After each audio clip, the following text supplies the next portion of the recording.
Good morning dear students. आज के lecture में हम क्वांटम सिद्धांत के उद्भव के बारे में चर्चा करेंगे। 19वीं शताब्दी के अंत तक ये माना जाता था कि फिजिक्स की जितनी भी घटनाएं हैं, भौतिकी से संबंधित जितनी भी घटनाएं हैं, वो न्यूटन के नियम तथा मैक्सवेल के विद्युत चुंबकीय तरंग सिद्धांत के आधार पर समझी जा सकती हैं, यानी सभी घटनाओं की व्याख्या हो सकती है। जैसा कि हम जानते हैं कि कणों पर न्यूटन के नियम हैं वो लागू होते हैं और कणों की गति की विवेचना न्यूटन के नियमों के आधार पर आसानी से की जा सकती है। जैसा कि 19वीं शताब्दी के अंत में ये माना जाता था और विकिरण से जितने भी संबंधित प्रयोग हैं वो मैक्सवेल के विद्युत चुंबकीय तरंग सिद्धांत के द्वारा आसानी से समझे जा सकते हैं। यानी उस समय दो नियम विशेष थे। एक तो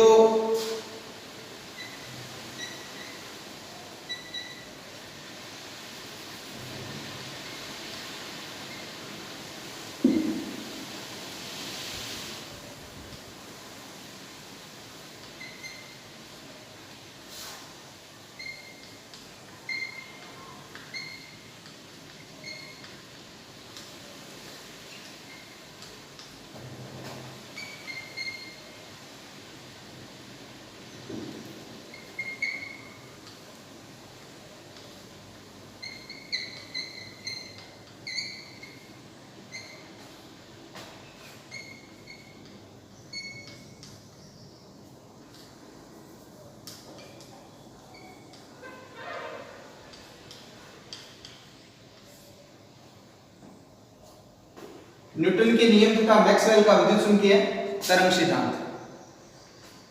यह माना जाता था कि जितने भी कण हैं उन पर न्यूटन के नियम है वो लागू होते हैं और कण की गति की विवेचना न्यूटन के नियमों के आधार पर आसानी से की जा सकती है।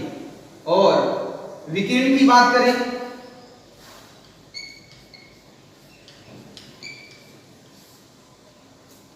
तो विकिरण है वो मैक्सवेल के विद्युत चुंबकीय तरंग सिद्धांत का पालन करता है तथा विकिरण से संबंधित जितने भी प्रयोगात्मक तथ्य हैं वो आसानी से मैक्सवेल के विद्युत चुंबकीय तरंग सिद्धांत के आधार पर उनकी व्याख्या है वो हो सकती है।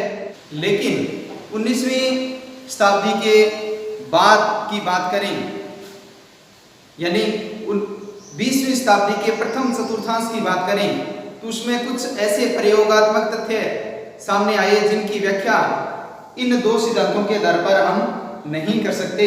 इनमें प्रमुख जो प्रयोग थे उनमें कृष्णिका विकिरण स्पेक्ट्रम, कॉम्पटन इफेक्ट तथा फोटो इलेक्ट्रिक इफेक्ट, ये जो प्रयोग हैं इनके परिणामों की व्याख्या हम इन नियमों के आधार पर नहीं कर सकते। इन घटनाओं की व्याख्या या इन प्रयोगों के परिणामों की व्याख्या के लिए हमें एक नए भौतिकी की आवश्यकता हुई जिसे हम क्वांटम फिजिक्स कहते हैं। इन प्रयोगों से पहले की बात करें या फिर 19वीं शताब्दी से पहले की बात करें,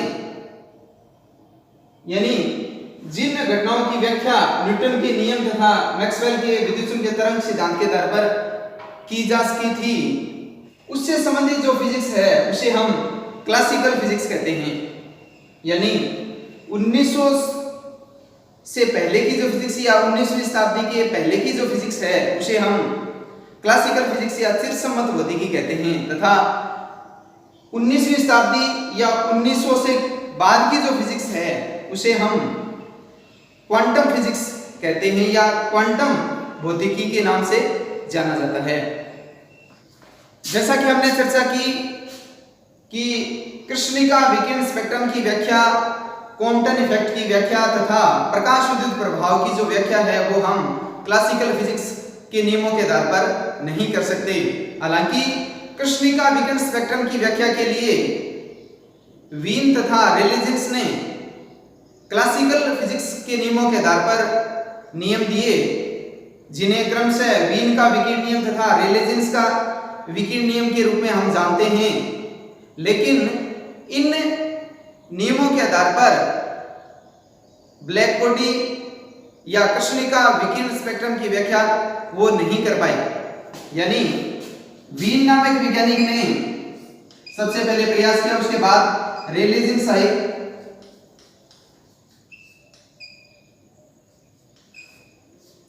जिन्होंने ब्लैक बॉडी के संदर्भ में कुछ नियम दिए जिनको हम वीन का विकिरण नियम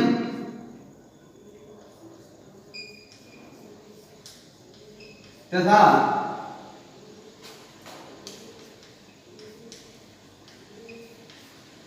रेले जीन्स का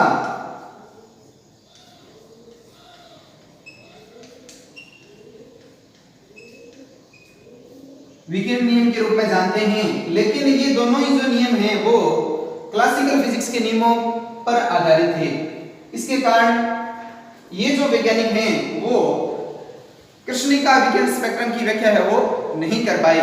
उसके बाद 1900 में मैक्स प्लांक नामक वैज्ञानिक आए, जिन्होंने साहसिक तथा क्रांतिकारी विचार प्रस्तुत किए।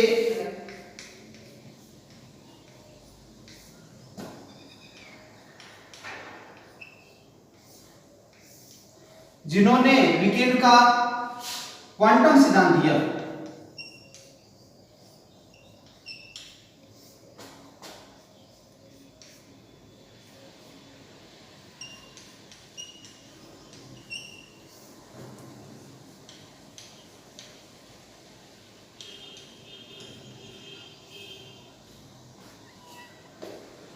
मैक्स प्लांक ने बताया कि ब्लैक बॉडी से जो ऊर्जा का उत्सर्जन या अवशोषण होता है वो ब्लैक बॉडी में उपस्थित परमाणुक दोलित्रों की ऊर्जा परिवर्तन के कारण होता है।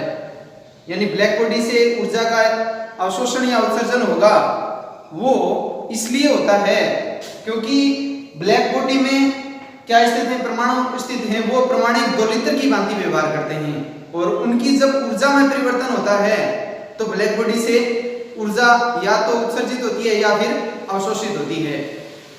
और दोलित्रों की ऊर्जा में जो परिवर्तन है वो स्तत्न होकर के विभक्त होता है।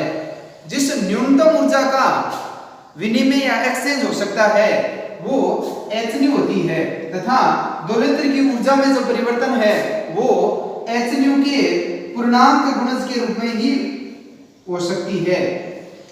यानी दोलित्र की जो ऊर्जा में परिवर्तन है वो nhν के रूप में हो सकता है, जहां n क्या है, पूर्णांक है। दूसरे शब्दों में हम यूं कहें कि दोलित्र की ऊर्जा जो है वो क्या होती है, क्वांटीकृत होती है। मैक्स प्लांक ने विकिरण के क्वांटम सिद्धांत के आधार पर कृष्णिका विकिरण स्पेक्ट्रम की व्याख्या आसानी से की और मैक्स प्लांक के विकिरण के क्वांटम सिद्धांत के आधार पर ही क्वांटम फिजिक्स का विकास है वो हो सका। यानी क्वांटम फिजिक्स का जो उद्भव है वो कृष्णिका विकिरण के स्पेक्ट्रम की व्याख्या के लिए जो प्रयास हुए उसके फलस्वरूप हुआ तथा मैक्स प्लांक ने विकिरण का जो क्वांटम सिद्धांत दिया उसके आधार पर क्वांटम फिजिक्स का विकास है वो हो सका।